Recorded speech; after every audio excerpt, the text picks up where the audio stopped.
Cristiano, seja bem-vindo, prazer recebê-lo aqui, obrigado mais uma vez por aceitar esse convite no seu descanso também como professor, tá aqui para falar um pouco, né? Falar de história, falar da história do Brasil. Seja bem-vindo. Muito obrigado, Tony, muito obrigado. Muito boa tarde, muito obrigado a todos que fazem a Rádio Cultura. E é sempre um prazer estar aqui com vocês. A Rádio Cultura não pede não, a Rádio Cultura manda. É só chamar. Coisa boa. Cristiano, eu queria que você pudesse falar então, né? Como é que se deu a proclamação da República? Nós temos aí, se a gente pega ali no contexto do ano, nós temos 7 de setembro, que foi marcado pela independência do Brasil, né? Dom Pedro I, né? Resolve então ficar, né? Não retornar para Portugal, né? E desencadeia toda essa ideia de independência. Depois nós temos novembro, né? Uma data, dia 15, que já é dentro de um contexto do Segundo Império, né? O Império II, onde tem Dom Pedro II, e que existe já um sentimento maior, né? De que as pessoas não querem mais aquele sistema para o nosso país. Eu queria que você pudesse falar, né? De como se deu essa data. Então vamos fazer aqui uma amplitude da análise, né? Porque o debate sobre a República no Brasil e na América Latina como um todo, ela é filha também da Revolução Americana, né? Então tem muita influência da Revolução Americana, ou independência dos Estados Unidos, 1776. Então a história da influência americana no Brasil, ela é de muito tempo. Exatamente, não é de hoje. E por influência francesa, né? Que por tabela chega ao Brasil de duas formas. Ou pelos filhos da elite estudando na Europa, né? E trazendo essas ideias para cá, nos séculos 17, 18, enfim, e através da própria Revolução Americana, que foi influenciada pelos franceses também, né? Diga-se de passagem, a Estátua da Liberdade lá nos Estados Unidos foi um presente francês para isso. Isso. Aí você pergunta, mas o que é que isso tem a ver com o Brasil? É porque é um conjunto de ideias que fazem parte de um todo, né? Envolvendo a descolonização da América Latina, enfim. Inclusive, todos os países da América Latina, quando foram se tornando independentes das suas colônias, eles foram se transformando em repúblicas. Né? Só o Brasil, com a independência, se tornou uma monarquia, né? Com os governos Dom Pedro I e Dom Pedro II. Então, a ideia de república ou res publica, que isso é de origem latina, significa coisa do povo ou coisa pública, ou seja, para o povo ter acesso às noções de poder de um Estado-nação, o povo ter participação. Então, quando geralmente movimentos de transformações acontecem na história, eles acontecem por um racha dentro da elite. Então a elite racha, é importante o ouvinte prestar bem atenção nisso, porque assim, a elite racha, se torna duas, então vamos imaginar 2 bloquinhos. Um bloquinho desse vem junto às massas populares trazer apoio contra aquele outro bloquinho lá, né?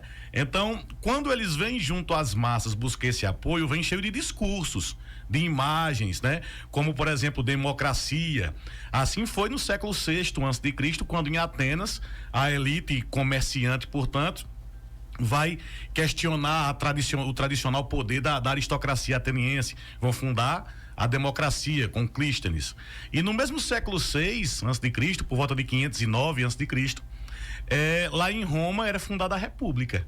Então a res publica começa a ter uma figura bem definida, né? A partir do Império Romano.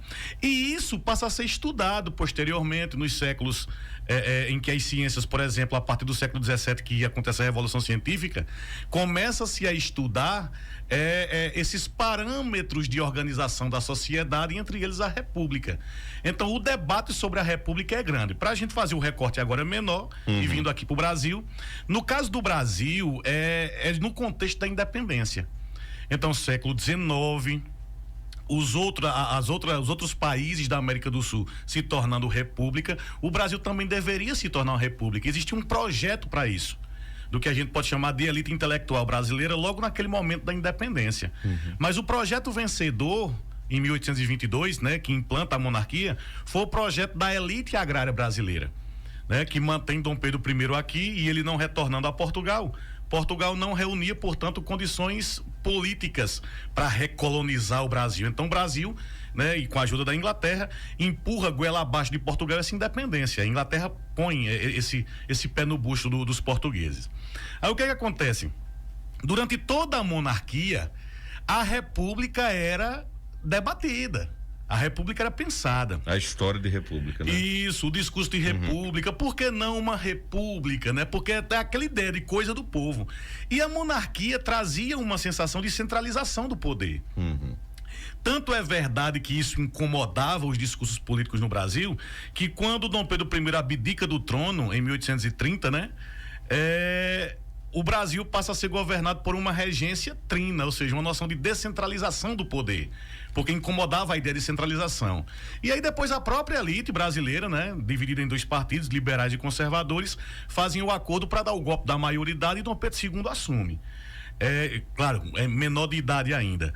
Porém, Dom Pedro II assumia sustentado em 3 alicerces. Isso é importante a gente pensar. Era a Igreja Católica. 2, os militares. E 3, o principal, a elite agrária, os cafeicultores, os fazendeiros.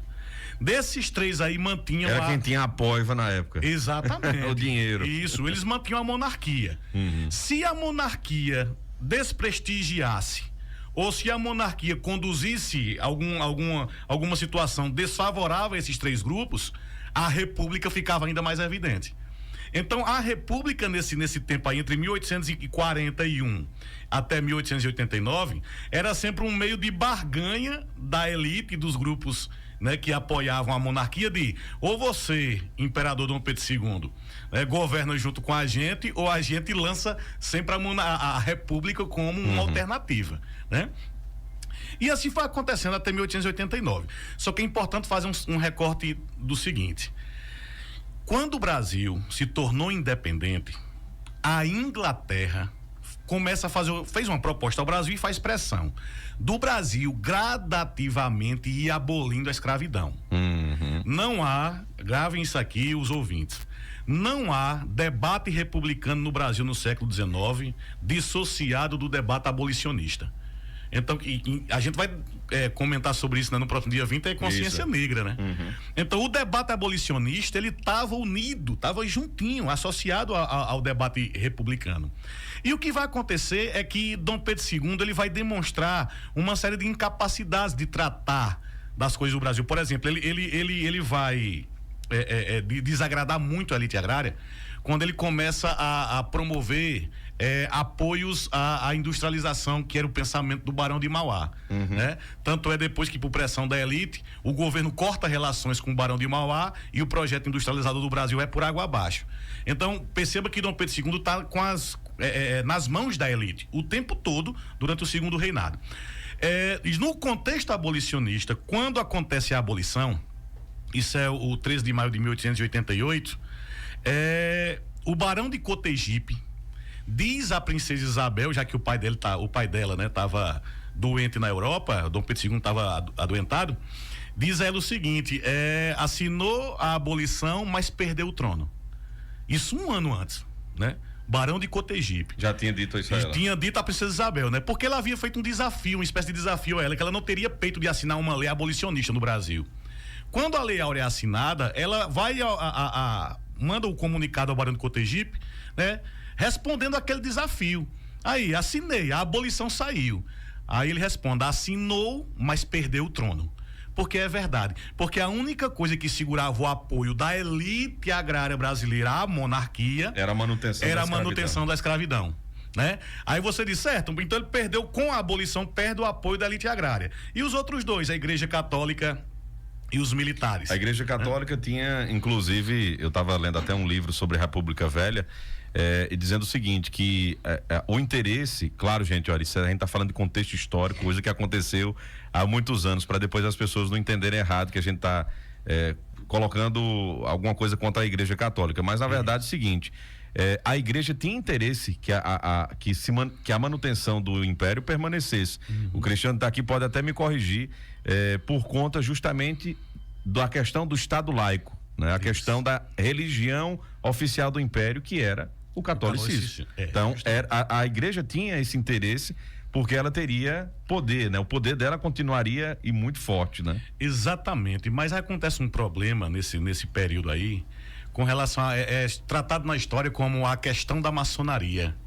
É porque o Papa na época assina um decreto determinando que no mundo inteiro, né, onde existe igreja católica, sejam perseguidos e excomungados da igreja os membros da maçonaria.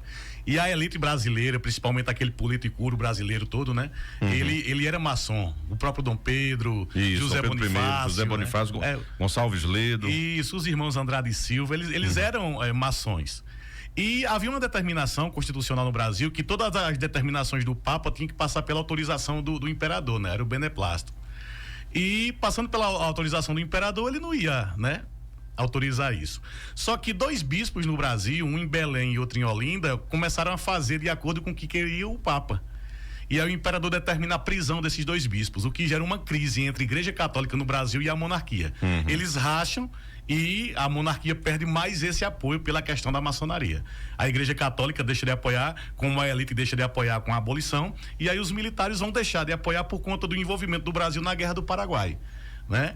Principalmente no contexto... É um dominó derrubando o outro, exatamente, né? É interessante demais, né? Foi um erro. Dom Pedro II comete um erro. A gente faz essa análise hoje, do ponto de vista político, ele comete um erro ter colocado o Brasil na Guerra do Paraguai, porém ele não tinha saída pelas pressões inglesas. Era do interesse da Inglaterra que o Paraguai fosse derrotado.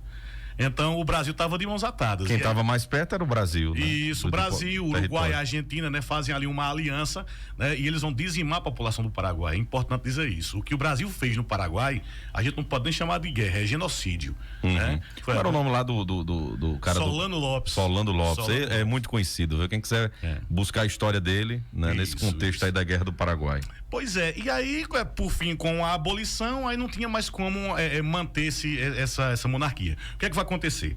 Essa elite agrária vai articular o golpe para a República. Aí é que entra o nosso assunto de hoje. A elite agrária articula o golpe, só que para isso há sempre o medo de uma reação da monarquia. E monarquia reagindo, na história recente de então, né? Eles tinham as notícias de que reações da monarquia eram sempre ligadas a, como por exemplo, guilhotina, forca, né? As referências não eram muito boas. Então havia sempre o risco da monarquia reagir de alguma forma, né? Formando um exército, etc, etc, e prender as lideranças. Então eles garantiram a elite agrária brasileira de ir atrás do apoio das armas. Então anotem isso, por favor. A República Brasileira é filha da aliança entre os fazendeiros e os militares. Quem pensa recentemente com as ideias militares, parece que emergiram no Brasil, né? E colocaram até presidente da República no poder, isso não tem nada de novo. A República Brasileira foi fundada através de uma aliança entre a elite agrária, portanto os fazendeiros ricos, como você falou, mais os militares de alta patente. Aí é durante a República que começam a surgir as ideias de militares de baixa patente, né? Ligado ao movimento tenentista lá da década de 10, 20, né? Já do século 20. Mas a República é isso. Quando acontece a aliança entre a elite agrária e os militares, aí a República é só uma questão de tempo. O golpe vai acontecer e ele estava programado para acontecer no dia 20 de novembro de 1889. Deveria ser um 20, né? Só que Rio de Janeiro, né? Capital do Brasil, né? A política acontecia ali.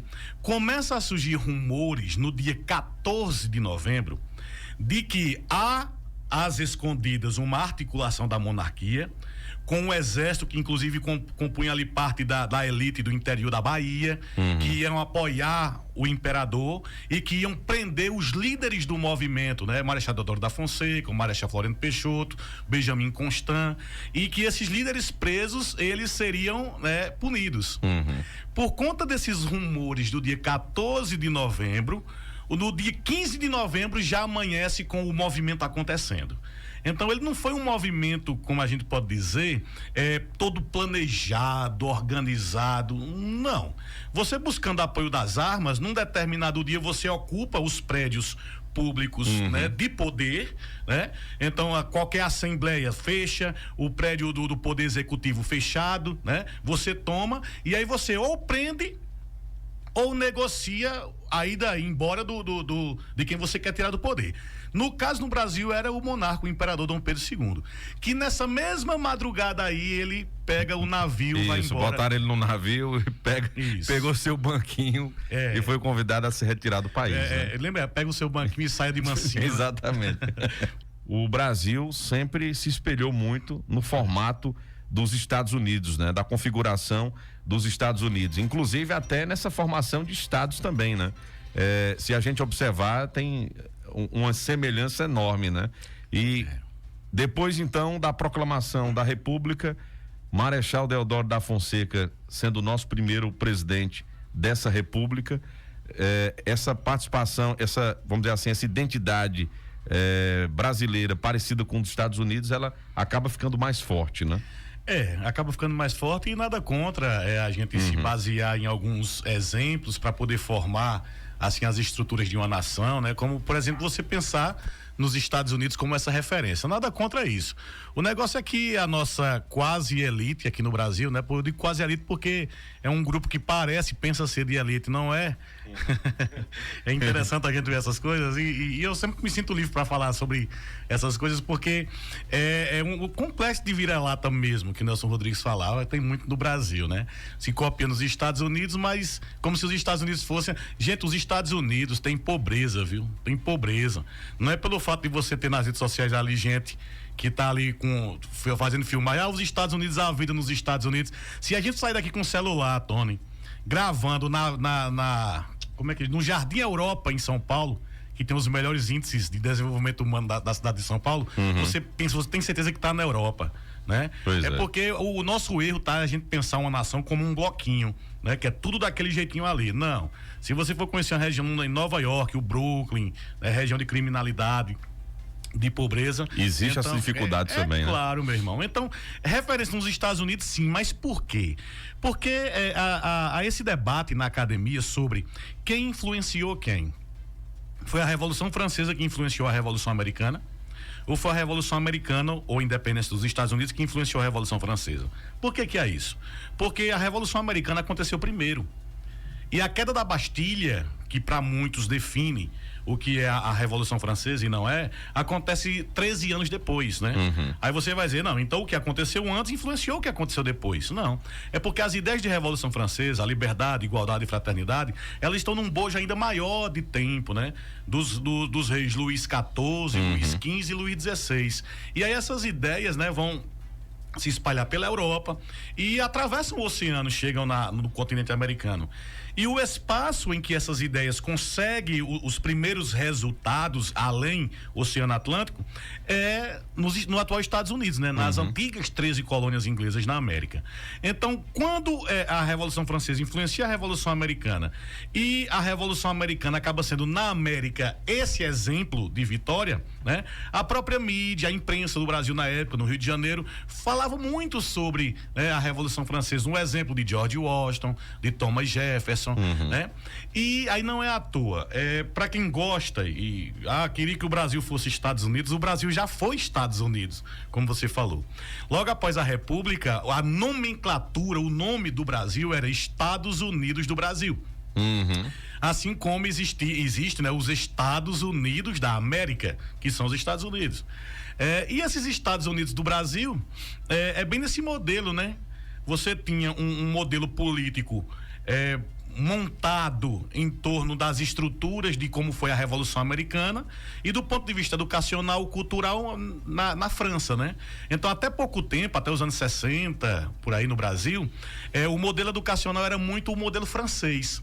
Aí só depois, de fato, é que figura esse modelo americano, né?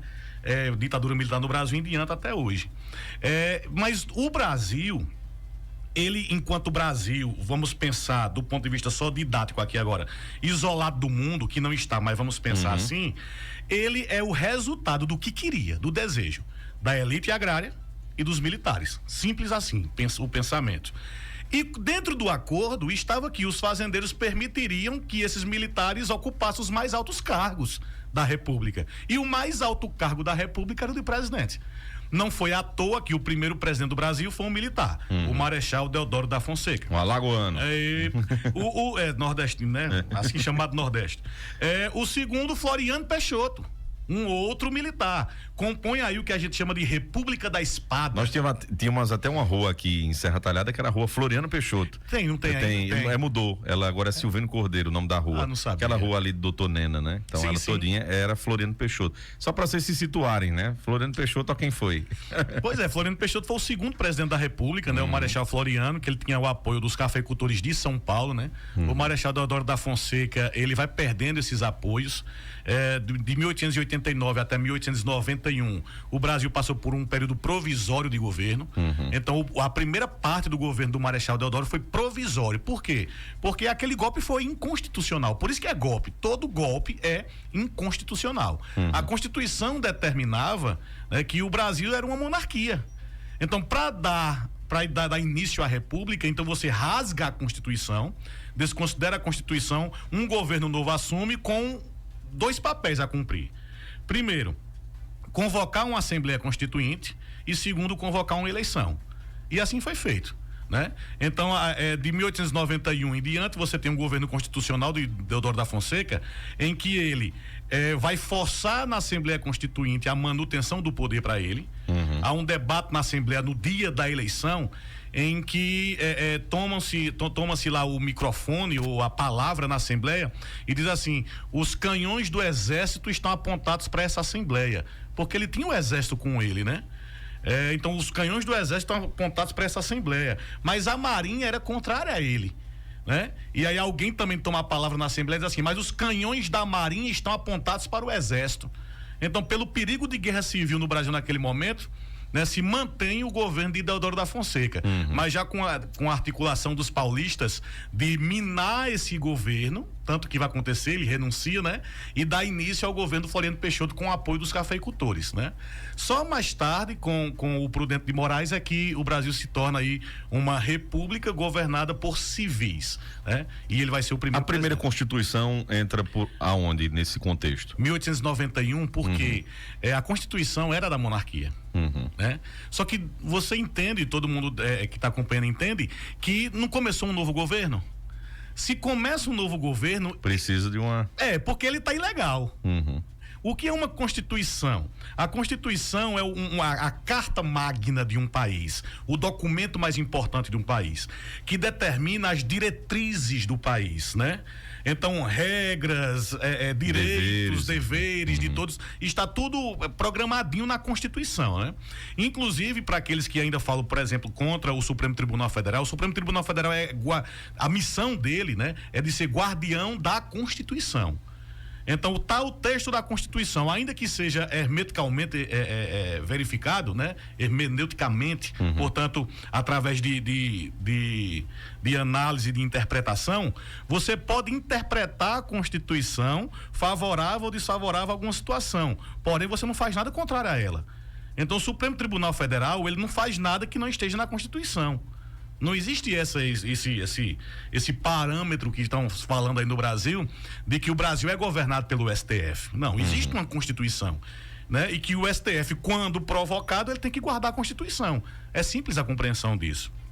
E em 1891, quando sai essa primeira Constituição republicana, determinava isso, né? O Brasil dividido em estados, e que outra determinação é que o estado era laico, né? O que desagradou muito a Igreja Católica, que durante a monarquia o catolicismo era a religião oficial do Brasil, gerou movimentos de rebelião popular, como por exemplo em Canudos, o Antônio Conselheiro, ele era a favor da monarquia, né? Justamente porque para ele a república era demoníaca pelo fato de ter tirado, né, ter tornado o Estado laico, tirado o catolicismo como religião oficial. E assim, a partir de Prudente de Moraes até o Washington Luiz, nós tivemos esse período chamado de República Velha no Brasil. Né? Eu estou terminando de ler um livro, fala todos os governos, né, Isso. que também teve uma sequência, né, militares, e depois foram começando civis a entrarem também, até que, como diz a história, foi desmamando os militares saindo do poder máximo do Brasil, da presidência. Isso. Até que novas ideias começam a emergir no Brasil, né? Como ideias ligadas às ideologias socialista, comunista, né? E aí nas ligas camponesas, movimento estudantil, começa a ter uma elite intelectual pensando já diferente. E dentro no grupo dos militares, os militares de baixa patente, sargentos, tenentes, liderando movimentos contra os militares de alta patente, né? Olha. Que eram, aliás, da elite agrária. Aí o que é interessante é que ao lado dessa assim chamada militares de baixa patente, vai emergir aí no Brasil um outro grupo. Tem um historiador brasileiro chamado Boris Fausto, que ele gosta muito de dizer o seguinte: é a camada média urbana. Essa camada média urbana, centrada ali em São Paulo, Rio de Janeiro, vai ser mais tarde, no pós-Segunda Guerra Mundial, anos 50, 60 em diante, a chamada elite industrial brasileira. Nesse período, a elite brasileira era agrária, mas estava surgindo aí o que ele chama de camada média urbana. Essa camada média urbana, unindo-se ali aos militares de baixa patente, eles vão acabar com a República Velha, né? E vão colocar Getúlio Vargas no poder. Exatamente. Aí pronto, aí termina a República Velha e o Brasil já consolidado como república. Muito bem. Cristiano, para a gente fechar, eu queria que você pudesse, claro, né, você sempre tem uma análise muito boa e você traz o seu pensamento também. O que é que de importante a gente pode tirar dessa proclamação da República? É apenas realmente um feriado e estudar na escola, né, que foi quando acabou o Império, que é isso que ensina, né, didaticamente falando, na escola, em algum período, né, em alguma série, mas claro, de tudo se tira uma lição, né? O que é que se pode tirar então de lição na sua perspectiva da República, né, do início dessa República Velha, e esse movimento que aconteceu e que hoje é retratado com essa data, né? Todo dia 15 de novembro é considerado feriado nacional por conta dessa proclamação da República, né? O que é que a gente pode tirar disso? Ô Tony, vê só, pelas tristezas da realidade que é sempre possível pensar nas utopias, né? Então, conceitos como democracia, res public ou república são sempre conceitos muito, muito chamativos, né? A gente construir análise de sociedade. Como seria bom se realmente a res, portanto a coisa, fosse do povo, né? Que nós tivéssemos, por exemplo, governantes. E aí, então, respondendo a sua pergunta, a partir dessa reflexão. E aí o ouvinte vai acompanhando a reflexão e respondendo a pergunta. Como seria bom, por exemplo, nesse debate sobre, a gente estava até falando no intervalo, sobre o fim da escala 6x1, né? Olha que utopia interessante se a escala fosse 3x2x2. Isso não vai acontecer nunca. Mas como assim, Cristiano? Tu tá falando de quê? Se nós tivéssemos um Estado atuante e tutor da sociedade, o trabalhador trabalhando 3 dias na semana, com 2 de descanso e lazer, com praças por todas as cidades, para as pessoas bem arborizadas, para as famílias fazerem piquenique, né? Provocarem interação familiar, certo? E 2 dias de cultura e intelectualidade, estudo, né? Grupos de estudo nas praças, nos clubes, clube de leitura, né? E tudo isso aí organizado pelo próprio Estado, porque os representantes do povo que estão no comando do Estado, eles têm que ser representantes do povo, só que na prática acaba sendo representante de um grupinho, de uma elite, né? Hoje em dia, no nosso contexto atual das últimas décadas, é de uma elite financeira, né? Ligada à financiarização, aos bancos, etc. Mas já foi de uma elite industrial, já foi de uma elite agrária. Então, as ideias que dominam, nas ideias dominantes de um tempo e de um espaço, né, são sempre as ideias da classe dominante daquele tempo, daquele espaço. Então, a própria ideia de democracia, ela é apropriada por esses grupos. A própria ideia de res publica ou de república é apropriada por esses grupos. Então, fica a reflexão do seguinte, que houve um dia um sonho né, vamos pensar no primeiro que pensou na coisa do povo, de que todo mundo tivesse acesso a tudo que fosse produzido numa sociedade. Né? E que essa coisa fosse de todos, fosse do povo, de uso do povo, né? Você já pensou ter, por exemplo, praias que o povo não pode entrar porque ela está privatizada, né? Tem dono, né? Outros espaços que tem dono. Então, claro, mas você tem que entender, então tudo bem, a gente entende, mas existe toda uma base ideológica por trás da ideia de república e de democracia.